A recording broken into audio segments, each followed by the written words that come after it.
நேற்று வீட்டுக்கு எங்களோட நெய்பர் அக்கா, அதுக்கப்புறம் அவங்க பையன், அம்மா, அப்பா எல்லாரும் வந்திருந்தாங்க. ஆன்ட்டி, அங்கிள் எல்லாருமே. எங்களுக்கு ரொம்ப ஹாப்பி. பிகாஸ் அவங்க ரொம்ப ரேராக தான் வருவாங்க.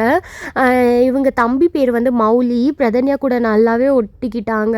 பிரதன்யா விட ஒரு 1.5 இயர்ஸ் அப்படி பெரிய பையன். பிரதன்யாவுக்கும் ரொம்ப ஜாலியாகிடுச்சு.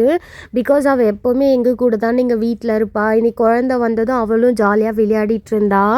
மௌலி வந்து கொஞ்சம் பெரிய பையன்றதால பிரதன்யாவுக்கு இப்படி அப்படின்னு சொல்லி இருந்தா. அவளும் கேட்டுக்கிட்டு இருந்தா.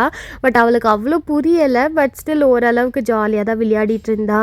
அதுக்கப்புறம் நானும் அம்மாவும் பிரதன்யாவை பாட்டில் எடுத்துகிட்டு போய் இங்கே கொடு அங்கே கொடுன்னு சொல்லிட்டு அவளுக்கு ப்ராக்டிஸ் பண்ண சொல்லி கொடுத்துட்டு இருந்தோம். பிகாஸ் பிரதன்யாவுக்கு ஏதாவது பொருள் கேட்டால் எடுத்துகிட்டு வர தெரியுதா இல்லையா அப்படின்னு டெஸ்ட் பண்ணலான்னு சொல்லிட்டு பண்ணிட்டு இருந்தோம். அவள் குழந்தை ரொம்ப பொறுமையாக என்கிட்டயும் அம்மாக்கிட்டேயும் மாற்றி மாற்றி எடுத்துகிட்டு போய் கொடுத்துட்டு இருந்தா. ஆக்சுவலி அந்த பாட்டிலே அவள் சைஸுக்கு பாதி இருந்துச்சு. ஆனாலும் தூக்கிட்டு போய் கொடுத்துட்டு இருந்தா. தெரியாமல் கீழே வேற போட்டுட்டா நடுவில். பட் ஸ்டில் அவளே எடுத்து திரும்ப அம்மா கிட்ட கொடுத்துட்டு இருந்தா.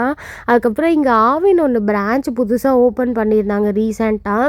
சரி மார்னிங் கடைக்கு போகிறப்ப அங்கே தான் டீ குடிச்சு ஸ்டார்ட் பண்ண டேவை. உங்களுக்கு எப்படி போச்சு சொல்லு.